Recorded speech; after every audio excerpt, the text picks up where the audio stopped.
Boom, here we are once again, another March Madness episode with the lunatic himself, Tom Hodgson. Tom, thanks for coming back and joining me to kind of give an update and maybe a preview of what's coming up. So I appreciate you taking the time again. Absolutely. I'm excited to be here, Kevin. Well, hey, you're the Crazed Lunatic, and I'm going to try something crazy tonight. Because I know, look, there's 16 teams left, right? So we took about 2 hours to go over all the first round games, and then we kind of went through our Sweet 16, Elite 8, and Final Four picks. Tonight we're going to do, and I wrote it on my whiteboard, I don't know if anybody can see it, Sweet 16-minute podcast. So Tom and I are going to try to give you the 411, if you will. And I'd probably, if I were you, I'm going to give you a hint, lean on Tom's knowledge a little more than mine. Although he'd probably laugh and say, don't do that. But I'm going to say, yes, probably what you should do. We're going to go through the 8 games in 16 minutes, 2 minutes per game. So get ready, because this is going to be, Tom, you'll start talking real fast, aren't you? I'm going to start talking crazy fast. No. All right. So I'm even going to, we talked about it earlier. We're going to Tony Kornheiser this thing up, and we're actually going to have a timer. So Tom and I get to 2 minutes. We might go over a little bit, but hey, just a break. We're trying to help you guys win money. And by the way, Tom, your second chance pool is up until what, Thursday at 6:30 or so, or 7? Thursday at 7:00. So I won't lock it until the first game starts, which I think is like at 7:10. Okay, cool. But don't wait till 7:05 to do it. Like, get it done right at 6. Absolutely. And look, all of you guys and girls that got into the Stomp Lunatic contest, I'm sure you're already looking at the standings. If you're like me, after every game, I'm pulling the standings up. Did I move? What happened? So make sure you're continuing to go in. Tom's blogs are awesome. So keep that going. So, all right, you ready, Tom? I'm ready. Let's do this. All right, 16 minutes, Sweet 16. The first region we're going to do is the East. And we are starting with UConn and San Diego State. How do you feel about that, Tom? So I don't know how you cannot pick UConn in this game. So this is a rematch of last year's final, okay, where UConn won. No offense to San Diego State, but I don't think that this San Diego State team is as good as the team that went all the way to the final last year. And I actually think that this Husky team is actually better than the team that won last year. So, like, if you're picking a game, I mean, I know that there's all of the, the nervousness of, oh my gosh, a defending champion hasn't won since 2007 and all that stuff. I don't know that this is the game that you can pick it. I think you got to go with UConn. Yeah, I tend to agree with you. I think a lot of folks, including myself, were hoping Auburn could squeeze through it and maybe give UConn a better game than anybody else in that region, but they couldn't get it done. So yeah, I'm with you. I think I heard on TV today that Mike Greenberg thinks that UConn's going to win every game in all 6 games by 10 or more points, and I don't think that's been done since Carolina did it in 2009 with the Hansbrough team. I think they won every game by 10 or more. So I think you and I are on the same page there. UConn, but you watch it's March Madness, San Diego State. I don't think Kawhi Leonard's coming back to suit up, but something crazy could happen. Somebody gets in foul trouble. Who knows? Somebody gets hot on San Diego State. We'll see. So I mean, all right. I think go ahead. I will say this with all the chalk. So we have basically all the chalk through the tournament. You have the top 16 teams playing each other on a neutral court. Yep. You can't count any of these teams out. No. I think in the World College Basketball parity is definitely huge right now. All right, so we did that in 2 minutes. Great job. Illinois and Iowa State. This is one that I tend to. I'll let you start, but I tend to stay. I don't know what to do here. What do you got? I really don't know what to do here either. You've got the Big Ten tournament champion against the Big 12 tournament champion. You have 2 contrasting styles. Illinois is going to try to score lots of points. Okay, they've got Shannon, who's like ridiculously fast and can drive to the basket like a maniac. And then you've got Iowa State, okay, who basically is going to try to shut everything down and turn it into a best first team to 50 or 60 points.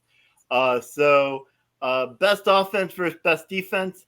I'm not really sure where to lean on this. I think if I had to choose one, I'm going to go with Iowa State only because of the fact that I can't pick the chalk. Well, actually, that is the chalk. I'm going to still go with Iowa State, mainly because I have ties to both schools, but my family ties to Iowa State are bigger. So I'm gonna go with the Cyclones. Okay. Hey, that's a great reason. I love bringing the family into this so we can blame them later. I, I think Iowa State's a better team, but something about Illinois the last couple of weeks has struck me as this could be a team that surprises. Now, the problem with either one of these teams winning is they get UConn next. So I'm just going to go out on a limb and say Illinois. I think Shannon's going to have a great game. He's going to keep playing the way he was. There's another guy on their team, I can't remember his name off the top of my head, that's playing really well as well. So I'm going to go with Illinois and tell your family I'm sorry. That's very fair. All right. Let's move down to the West region. We did that in 2 minutes as well. We're rolling. Clemson and Arizona. Thoughts? Wow. So Clemson is one of those teams that neither of these teams are teams that I'm excited about. Okay, because Arizona leading into the tournament was losing to teams like USC. I'm like, going, really? That's a team that I'm supposed to pick? Okay, well, Clemson wasn't doing much better in the ACC. Okay, well, maybe the reason why they were struggling so much is because those conference were much better than we thought they were. Yep. And Clemson certainly showed that by beating Baylor, which was impressive. I still got to go with Arizona. Arizona was the Pac-12 champion. I tend when I have a team that is a champion versus a non-champion, unless I'm trying to like go against the chalk, I kind of stick with that. So I think I'm going to go Arizona. No, I like that. I mean, I don't disagree. I think Clemson is one of those teams that happens every year. Sometimes it's more than one team that comes out of the middle of the pack, kind of from a big conference, and you're like, okay, some people question what should they be in the tournament, and they beat a couple teams because, to your point, they're not playing the same teams from their conference. They're playing new people, and no one really knows them that well. It's hard to scout somebody this quickly. And PJ Hall or somebody comes out for Clemson and just plays well. I had them losing in the first round to New Mexico, which I think a lot of people did. And I think that might have fired them up because they heard the news. They heard that. Next thing you know, Clemson's beating New Mexico, and now they're in the Sweet 16. But I think the it's not a Cinderella, I guess. Clemson's too big of a school to be a Cinderella, but I think their run-ins here. I think Caleb Love has got a lot to do with it.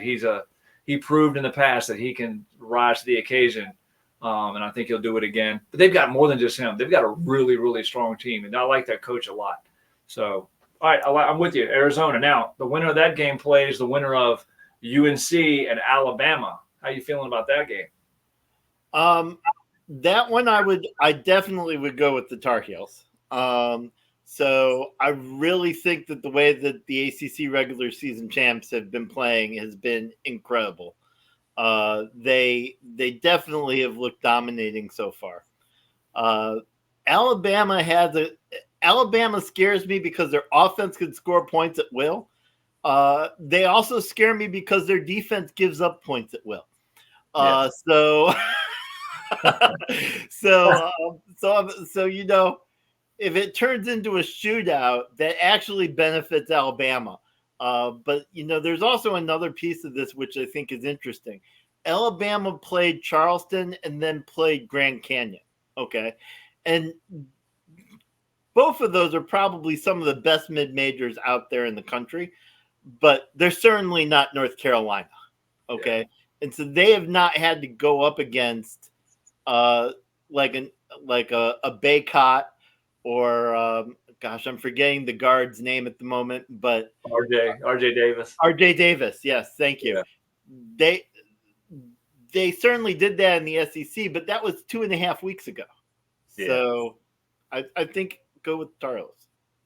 Yeah, I'm with you. I think to your point, Alabama's can score, but so can Carolina, and Alabama's defense. It's not quite Loyal or Marymount of the early '90s or anything, but I mean, I don't think Tar Heels play defense this year for once. They always play decent defense, but they really play good defense this year, and I don't see Alabama being able to hang with them. So yeah, I'm with you, and I'm a homer. So even though this is Virginia, it's for sports, and Gilman would give me a bunch of crap right now for being a Tar Heel fan. I got the Tar Heels. All right, so let's move over to the South region. And I've already messed that up, by the way. I told you I was going to go East, South, and then West, Midwest. And I couldn't even keep that straight. So, that's okay. We covered all the Thursday games. So now let's cover the Friday games. Oh, there we go. So that's subliminally, I was doing it accurately, but whatever. All right, so let's move to the South. Big game here, Houston and Duke. How do you feel about that? Wow, there's something that scared me about the way that Houston played against Texas A&M. And then there's also something that scares me about the fact that 4 ACC schools have made it to the final, to the Sweet 16. Okay, and the ACC does so well in the tournament. And so if you were going to take a number 1 seed to get upset, Houston's the most vulnerable in this round. Okay. So I really like Duke here. I can't believe I'm saying that, but I actually think that this is where an upset's going to happen and Duke's going to pull up off the upset. Cool. So, since I am a Tar Heel guy, I can't pick Duke, but I'm going to give a reason. We have a reason why I'm not picking Duke. I would pick Duke if I thought they were. And I did pick them in one of my brackets in the Stomp the Lunatic to get to the Elite Eight. But I don't think Duke has faced or beaten a team like this yet this year. I mean, Duke who they beat in the first round? I know they beat James Madison in the second round, but they beat Vermont in the first round. So to your point from the previous one where you said Alabama hadn't really played anybody, I mean, has Duke really played anybody? I mean, did they look dominant Sunday? They absolutely looked dominant. They jumped on JMU, and JMU had no answer. But Houston is a very tenured team. They've got a lot of older guys, mature. They're physical, great defensive team. Hey, if Duke can shoot like they did against JMU, they got a shot. But I wouldn't take Duke in this game. But I tell you what, if they do win, they may make the Final Four because they're going to play the winner of the next game we're talking about, which is Marquette and NC State. And I don't know what quite to make of Marquette now that Kolick apparently is not injured anymore. He seems to be healthy. And NC State, for the love, is Valvano resurrected? What is going on? I have no clue of what's going on there, right? So, NC State has been a force in March. They 7 games in 2 weeks. I mean, that's crazy that they've done so well. And, Burns, I don't think there's anyone in the country who can stop Burns. He just bulldozes over everyone. He's very, very impressive. But I will also say when I watched the Marquette game, okay, and watching Kolick move around, okay, he drives with his left hand, okay? Mm-hmm. And that is really, really hard for people to guard because almost everyone assumes you're going to go to your right because most people are right-handed. Yep. And he does not. I guess he's left-handed or he developed that skill, but he always goes to his left. It's super hard to guard. Yep. And so I have to also go with the fact that my picks are doing well so far. I had Marquette in my original picks. I can't go against that now, right? I got to stick with them. I'm with you. I'm with you all the way. Everything you just said. I think NC State's Cinderella slipper. And I said I couldn't call Clemson a Cinderella. NC State's in a big conference too, but this is definitely a Cinderella story. Clemson got in on the merit of its performance this year. NC State had to win to get in.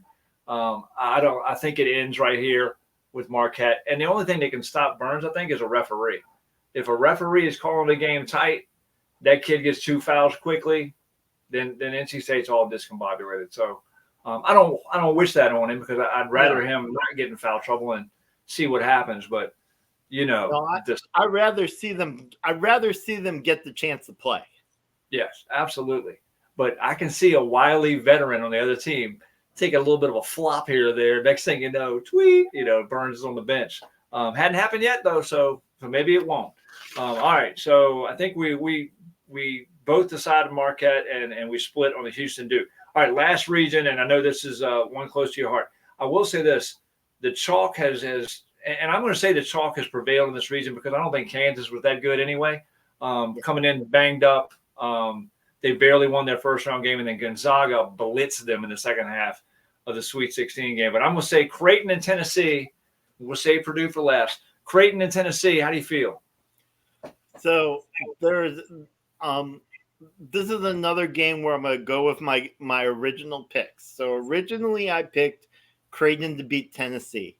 Okay, there was something about Tennessee where, normally I don't do that. Normally I go with who has the best player, and the best player on that court is going to be Kennett. So, like, Tennessee's player is like, if Zach Edey wasn't there, he would be the player of the year. Okay, he's just amazing. But Tennessee, for some reason, they seem just a little bit sloppy at times. And I think a team like Creighton, who isn't going to be scared to run with them, could actually cause them some real problems. And so I actually like Creighton in this game, especially with the fact that Creighton has a really good big man along with those three guards on the outside. And so I think Tennessee's going to have a hard time guarding them. Yeah, I can see that. I'm going to go back to your one of your previous picks. My wife picked Tennessee. I think she's in the top 24 of the Stomp the Lunatic right now. And she picked Tennessee to win the whole thing. And I told her, if Tennessee wins the whole thing, you may win that contest. I don't know, because all kinds of other things could happen. But no one above her in the contest has Tennessee winning it. So who knows? It's all her. If Tennessee wins the whole thing, it is all hers. Because I don't think there's a lot of people who pick Tennessee. And in cases like that, if you pick the team that no one picked, it's yours. Yeah. So which basically means they're going to lose to Creighton the Friday night. So it's all good. It was a fun dream while it lasted. It's funny when you got ready to say I usually pick the team. I thought, man, if Gilman got into your spirit for a second and you said the team with the tougher mascot, I would have laughed my butt off. So the last game we're going to talk about, and we've done this pretty well. I think we're close to it might be a little over 16 minutes. Purdue and Gonzaga, and it's a hot Gonzaga team, but I don't know, man. Purdue looks pretty good. What do you think? Well, so obviously these two teams played in Maui. Purdue handled them pretty well in Maui, but Gonzaga is a completely different team at the moment than the way that they played in Maui. So it's tough to beat a good team twice. So the game certainly scares me. Now, obviously, I mean, if Purdue's guards are hitting their shots, they're unbeatable. Okay, because you're not going to stop Edey. Okay, so the only way you beat Purdue is you either outscore them or you shut their guards down. Okay. And their guards are shooting, I think they shot 48% from 3-point range against Utah State. Okay. Yeah. And that wasn't even their starters. They were playing like their bench guards for the second half of the game. So if they play the way they play against Utah State, I feel really, really good about their chances. No, I can't disagree. I wouldn't. I don't think I would invite you on this thing and then pick against you. But I will say this: I've been following Gonzaga as kind of my pseudo second favorite team for the last 25 years, and this different Gonzaga team this year. This is kind of the old school Gonzaga team that no one's really expecting to get to the Final Four. Whereas the last few years, they've been one of the top teams in the country. So maybe Mark Few's kind of capturing a little bit more of that Cinderella-ness that they used to. I don't know. I just made up a word that they used to thrive on. So it's going to be a scary game. I think that game's coming down to the end, just so your heart rate can go up just quite a bit. But I think you'll come through on that one, and we'll see. We'll see. Hey, it's madness. It's madness, and we love it. So great job. I think we just did that. We just did that. It might not have been 16 minutes, but it was close. But I will say this: if anybody wants to hang on for one more minute, I wanted to talk about what we picked last week, because we could go through and try to pick the Elite Eight. But since you and I picked different teams in some of these games, probably wouldn't work as well. But here's what we said let me say this: what we said our Final Four was going to be. No, did I say Final Four, Tom, or did I say? Yeah, I did. Yeah, so I've got you in the West. You had UNC over Baylor. You had in the East Auburn over Illinois. In the Midwest, you had Purdue over Creighton. And in the South, you had Houston over Marquette. So, yeah, your picks are looking great. The only one that of the 8 that is still – or that's not in there now is Auburn, which unfortunately you picked them to win that game. Baylor. Baylor lost 2. Baylor lost 2. I forgot. You're right. Baylor, now, my other picks are actually better, but they have UConn winning, so I don't know that I want that. but those are actually doing a lot better.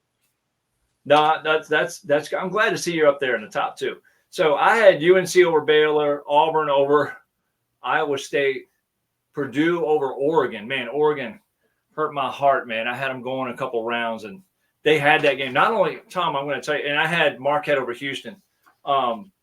I'm not encouraging betting on this podcast at all, but I put a little bit of money down to try to get a couple parlays over the weekend. And the last leg of one of my parlay bets, I had Oregon +4 to beat Creighton.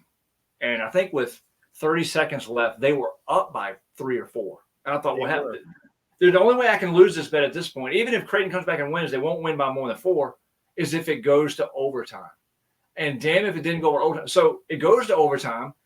And then I believe Creighton had a last-second shot to win it in the first overtime. And if they make that shot, I win my bet. And they didn't, and it went to double overtime, and then Creighton blew them out. I was like, this is why I should never bet. It's how gambling gets you, man. I immediately called 1-800-STOP betting, and I'm not doing it anymore. But it's fun, man. This tournament is so much fun. We'll see what happens. Maybe we jump on again next week to preview the Final Four. If you got a second, maybe we'll do that. That'll be fun. And we can, if nothing else, we can talk about what happened this coming weekend, because this is going to be a lot of fun. Absolutely, I'd be happy to come back. So, man, I also have this weird dream scenario. Okay, but I don't know if you've noticed this, but we mentioned Purdue's playing Gonzaga from the Maui tournament. If Tennessee beats Creighton, Tennessee is the second team that they played in Maui. And then if Marquette can go through the other region, Marquette is the third team that Purdue played. No way. So we could literally see the Maui tournament come back through the Sweet 16 and the Final Four. And I think it's hilarious because when we were watching the game and you were watching these teams like Kansas and Marquette and Tennessee play, you could hear the announcers go, "This is so incredible to have what is basically an Elite 8 or Final Four type game being played right here in Maui in November." Okay. Yeah. And that could have been prophetic of the fact that, we're close to that matchup happening. Well, not only that, I think there was a trend or a stat or something where the Maui tournament champion had actually won the NCAA tournament. I don't know how long ago that was, if there was a little streak of it happening or how often it was happening, but you guys won Maui, right? We won Maui this year, yeah. I'm not sure, but I think UConn may have won it last year. Hey, I'm not sure about that. Things are lining up pretty nicely. I do remember that UConn won one of those Thanksgiving tournament last year and jumped up the standings along with Purdue. So, yeah. Hey, and by the way, quick aside, if you haven't been watching the women's tournament, it's fantastic this year. Not that it hasn't been before. It's fantastic this year. A lot of really household names in the women's side now. And this weekend for the women's tournament is going to be a banger. It's going to be so much good basketball this coming weekend. So hopefully it'll rain the whole weekend, and I have no baseball games to go to or anything outside to do, and I'll be watching the tournament. So it'll be awesome. Yeah, I definitely am going to enjoy the women's games as well. I actually, while I'm not necessarily a fan of them, I'm actually really rooting for South Carolina because there's something to be said about greatness and going undefeated through an entire season like they have. It's not like they've played like weak teams, right? Like they go out of their way to schedule everyone. Okay. Yep. They've gone undefeated. Okay. Last year they did something similar and lost in the semifinals. Okay. So like there's part of me that's sitting there like going, God, I really hope that they come through this year because like they've been the most dominant team in women's basketball. They kind of deserve it. But that's not always the way that the tournament goes. No, it isn't always.